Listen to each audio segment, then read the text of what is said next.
4월 14일 가정예배 함께 하시는 여러분 모두에게 성령으로 충만함으로 넘치는 기쁨과 감사로 이루어지는 삶이 되시기를 예수님 이름으로 축복합니다. 찬송가 521장 함께 부르겠습니다.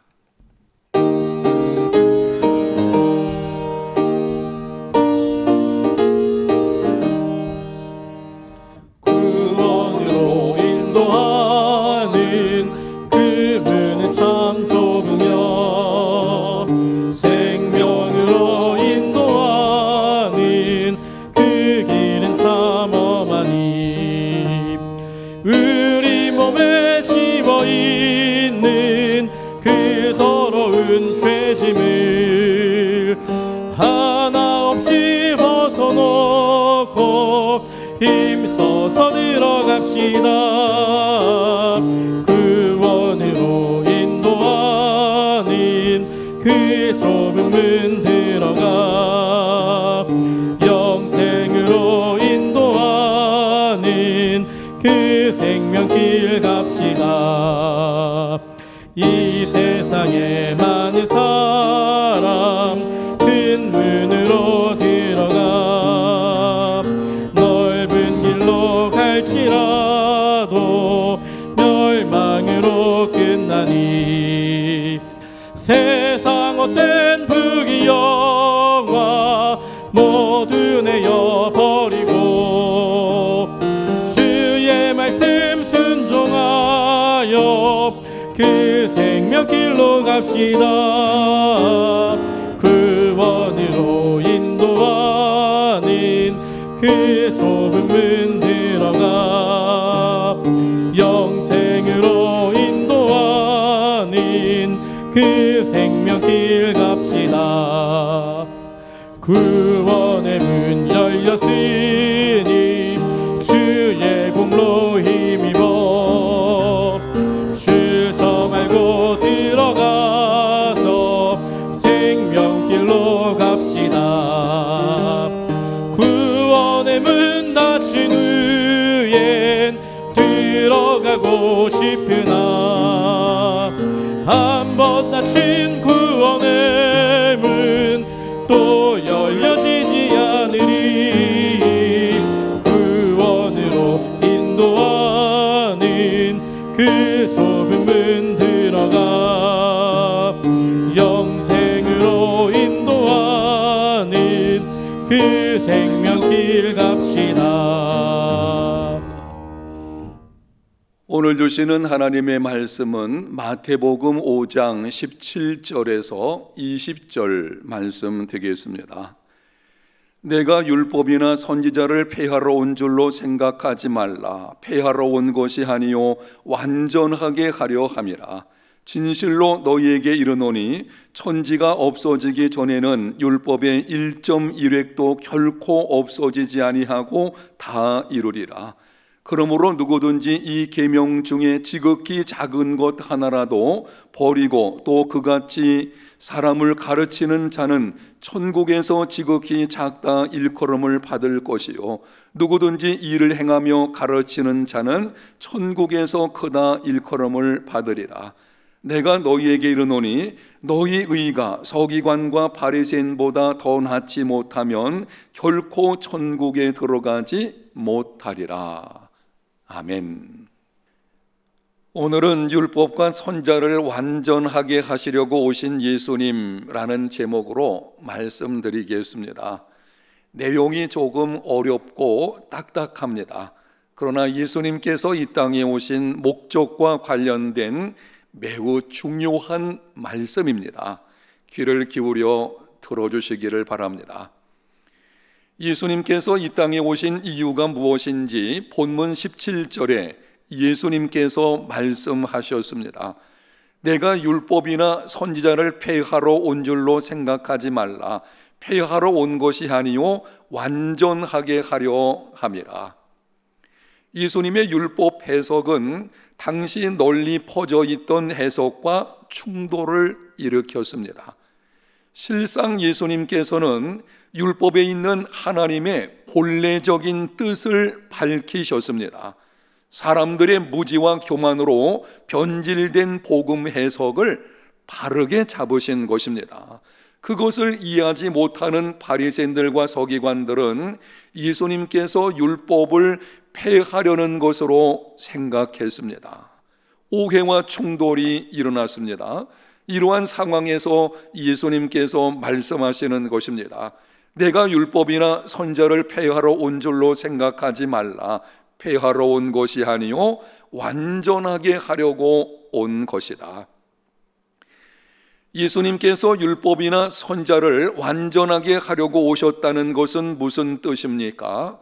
율법의 요구를 이루시고 예언들을 성취하심으로 완전하게 하신다라는 것입니다. 여러분의 이해를 돕기 위해서 다시 한번 말씀드립니다. 율법의 요구를 이루시고 예언들을 성취하심으로 완전하게 하시는 것, 바로 그것이 오늘 본문에서 예수님이 말씀하시는 것입니다. 18절 말씀에 보게 되면 진실로 너희에게 이르노니 천지가 없어지기 전에는 율법의 1.1획도 결코 없어지지 아니하고 다 이루리라. 1.1획이라는 말은 글자에서 한 점과 한 획이라는 뜻으로 글이나 말 따위의 아주 작은 부분을 이르는 말입니다. 그러므로 이 말씀은 천지가 없어지기 전에는 구약 성경에 기록된 율법의 요구와 모든 예언들이 작은 것까지라도 완전히 이루어진다는 것입니다. 두 가지입니다. 하나는 율법의 요구가 완전히 이루어진다는 것이요, 다른 하나는 모든 예언들이 성취된다는 것입니다. 율법의 요구를 이루셨다는 것이 무슨 의미인지 사도 바울이 로마서 8장 3절과 4절에 이렇게 기록을 합니다. 율법이 육신으로 말미암아 연약하여 할 수 없는 그것을 하나님은 하시나니 곧 죄로 말미암아 자기 아들을 죄 있는 육신의 모양으로 보내어 육신의 죄를 정하사 육신을 따르지 않고 그 영을 따라 행하는 우리에게 율법의 요구가 이루어지게 하려 하심이니라. 율법은 할 수 있는 것이 있고 할 수 없는 것이 있습니다. 율법은 죄를 지적할 수 있고 정죄할 수 있습니다. 그러나 율법은 우리를 의롭게 할 수 없고 의롭게 할 힘을 주지 못합니다. 오해하지 마십시오. 율법 자체에 무슨 문제가 있어서 할 수 없는 것이 아닙니다. 인간의 육신이 연약하기 때문에 할 수 없는 것입니다. 그러나 율법이 할 수 없는 것을 하나님은 하십니다. 그것이 무엇입니까? 자기 아들을 죄 있는 육신의 모양으로 보내어 우리가 율법의 요구를 이루지 못함으로 받게 될 정죄의 심판을 대신 담당하게 하셨습니다. 그러므로 육신을 따르지 않고 그 영을 따라 행하는 우리에게 율법의 요구가 이루어지게 하셨습니다. 사랑하는 성도 여러분, 무죄하신 하나님의 아들이 이 땅에 오셔서 율법을 온전히 지키시고 우리 죄를 위하여 십자가에 죽으시고 부활하심으로 말미암아 육신을 따르지 않고 그 영을 따라 행하는 우리에게 율법의 요구가 이루어지게 되었습니다. 그러므로 예수님 믿는 자는 성령을 따라 행함으로 율법의 요구를 이루는 순종의 삶을 살 수 있습니다. 명심하십시오. 그 영이신 성령을 따라 행함으로 순종의 삶을 살게 되는 것입니다. 믿음과 율법의 관계에서 잘못된 것 세 가지가 있습니다. 지금부터 말씀드리는 세 가지는 잘못된 것들입니다. 첫 번째, 율법을 행함으로 구원을 받을 수 있다. 율법주의, 잘못된 것입니다. 율법주의와 관련해서 본문 20절에 예수님께서 말씀하셨습니다. 내가 너희에게 이르노니 너희 의가 서기관과 바리새인보다 더 낫지 못하면 결코 천국에 들어가지 못하리라. 서기관들은 율법을 해석하고 적용하는 교사들입니다. 바리새인들은 율법을 엄격히 준수하고 유대교 전통과 관습을 중시하는 자들입니다. 백성들에게 존경을 받았습니다. 그런데 예수님은 그들의 의가 잘못되었다고 하셨습니다. 그들의 의로는 구원에 이르지 못한다는 것입니다. 이유가 무엇입니까? 율법의 행위로 의롭다함을 얻을 육체는 아무도 없습니다. 그런데 율법의 행위를 통하여 의롭다함을 받으려 했기 때문입니다. 하나님의 의가 무엇인지를 모르고 자기 의를 세우려고 열심을 냈기 때문에 결국은 버림을 당하게 되었습니다. 둘째, 믿음으로 구원을 받았으니 율법은 더 이상 필요 없다. 무율법주의, 이것도 잘못된 것입니다. 믿음은 율법을 폐하는 것이 아니라 율법을 세우는 것입니다. 예수님은 율법의 의를 이루시기 위해 십자가에 죽은 것이지 율법을 폐하기 위해 죽으신 것이 아닙니다. 율법은 예수님을 믿음으로 의롭다함을 받은 사람들이 바르게 살기 위해 지켜야 하는 하나님의 말씀입니다. 오늘 본문 19절에 예수님께서 분명하게 말씀하셨습니다. 그러므로 누구든지 이 계명 중에 지극히 작은 것 하나라도 버리고 또 그같이 사람을 가르치는 자는 천국에서 지극히 작다 일컬음을 받을 것이요 누구든지 이를 행하며 가르치는 자는 천국에서 크다 일컬음을 받으리라. 성경에 기록된 말씀들 중에 작은 것처럼 보이는 계명이라도 반드시 행하며 가르쳐야 한다는 것입니다. 예수님을 믿는 믿음이 율법을 폐하는 것이 아닙니다. 세 번째, 구원은 믿음으로 받고 구원받은 후에는 스스로의 힘으로 율법을 행할 수 있다. 이것도 잘못된 것입니다. 성경이 기록될 당시 갈라디아 교회에 속한 사람들 중에 이렇게 생각하는 자들이 있어서 갈라디안주의라고 부르기도 합니다.